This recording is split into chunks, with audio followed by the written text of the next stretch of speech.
पहिल्यांदा हा कार्यक्रम सहभागाचा कार्यक्रम होता। हा कार्यक्रम आणलेला लोकांचा नव्हता।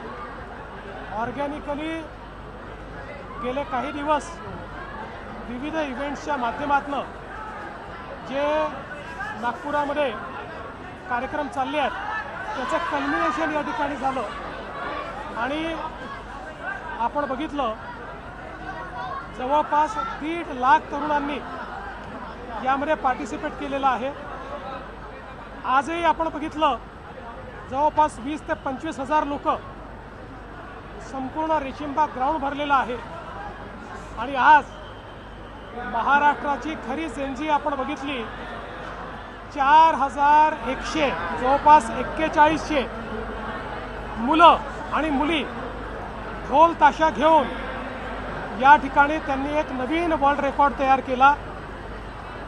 जवळपास 585 ध्वजधारकांनी आपल्या पथकांसह सहभाग घेतला आणि एक नवीन रेकॉर्ड या ठिकाणी तयार झाला आणि एकूणच वेगवेगळ्या क्षेत्रांमध्ये आमच्या मुलांची जी स्वप्न आहेत ती स्वप्न कशी पूर्ण करता येतील त्याकरता हा कार्यक्रम होता आणि जो सहभाग आहे हा अतिशय आनंददायी आहे।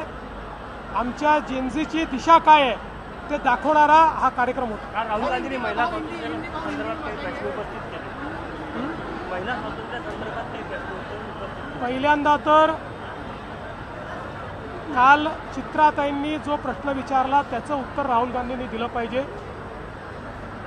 आपल्या संविधानाच्या प्रक्रियेमध्ये सर्वात मोठी व्यवस्था संसद आहे। त्या संसदेमध्ये 33% महिला खासदार पोचल्या पाहिजे हा प्रयत्न मोदीजी करतायत आणि त्याला राहुल गांधी विरोध करतायत। पुण्यात येऊन महिलांबद्दल बोलायचं आणि खरी महिलांना जी अधिकारिता मिळणार आहे जो अधिकार मिळणार आहे त्या विमेन्स रिझर्वेशन बिलाला विरोध करायचा तो हाणून पडायचं ही राहुल गांधींची दुटप्पी भूमिका है। राहुल गांधी ने तमाम बातें कल कही, सरकार पर भी आरोप लगाया, मनुस्मृति का हवाला दिया। देखिए पहली बात तो यह है आपने आज देखा होगा महाराष्ट्र की जो जेनजी महाराष्ट्र के जो युवा आज इस मैदान पर थे 25,000 लोग, कोई गाड़ियाँ नहीं लगाई गई, किसी को पैसा नहीं दिया गया, सारे के सारे लोग ऑर्गेनिकली यहाँ पर आए। कुल 1.25 लाख लोगों ने इस कार्यक्रम में सहभागिता दी और विशेष रूप से महाराष्ट्र की जो परंपरा है ढोल, इस ढोल को जो 585 ध्वजधारक है उनकी टीम्स ने सहभागिता लेकर एक नया वर्ल्ड रिकॉर्ड आज यहाँ पर तैयार किया है।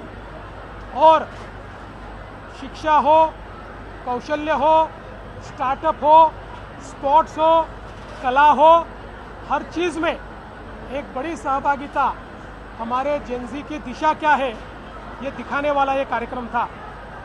जहाँ तक राहुल गांधी का सवाल है, स्टेज पर आकर तो उन्होंने महिला अधिकारिता की बात कही, लेकिन महिलाओं को अधिकारिता देने का सबसे क्रांतिकारी कदम महिला आरक्षण बिल है जिसको राहुल गांधी विरोध कर रहे हैं, जिसके खिलाफ वोट कर रहे हैं। महिलाओं को अधिकार देना नहीं चाहते। मैं ऐसा मानता हूँ खाने के दांत अलग है, दिखाने के दांत अलग है। राहुल गांधी यांचा प्रोग्राम पुण्याला झाला, पण दुसरीकडे शरद पवार आणि पंतप्रधान मोदी यांच्या भेटीनंतर काँग्रेसमध्ये कुठेतरी अपसेट दिसत आहे। आमच्या सगळ्या गोष्टींकडे लक्ष आहे, काँग्रेसचे वरिष्ठ नेते सांगतात कुठेतरी अपसेट दिसत आहे काँग्रेस या सगळ्या घडामोडी।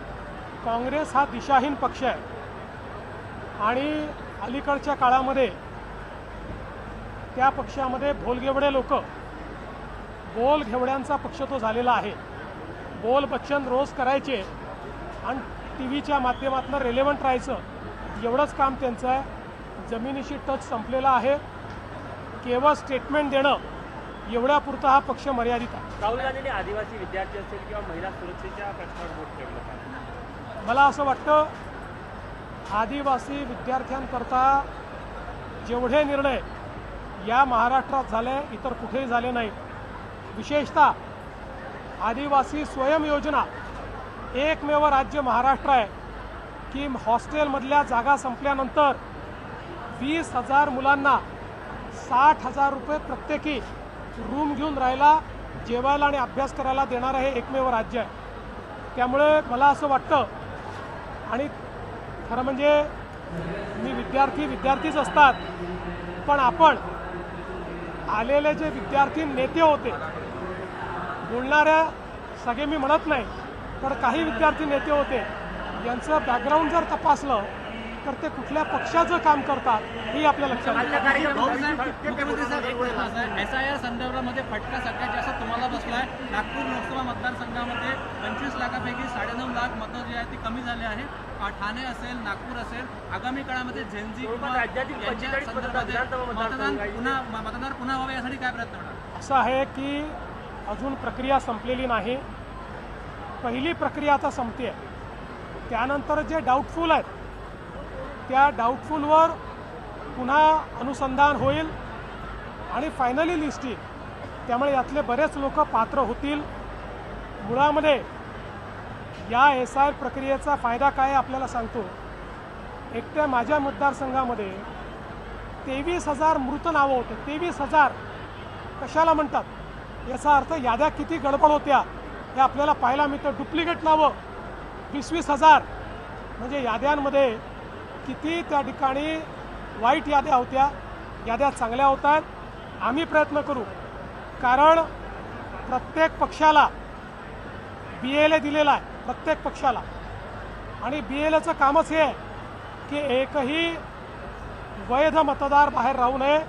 भाजपचे BLA प्रयत्न करतात, इतरही पक्षाच्या BLAने तो प्रयत्न केला पाहिजे. हा मंथन पवार नागपूरमध्ये यशस्वी झाला आहे.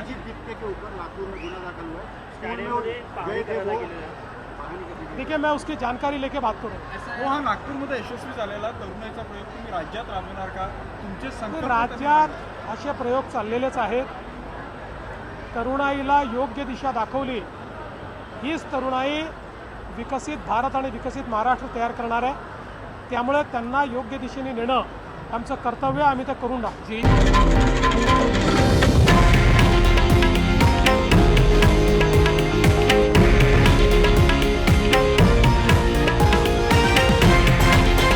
हे आहे देशातील नंबर 1 न्यूज नेटवर्क आणि आपण पाहत आहात TV9 मराठी, एकमेव.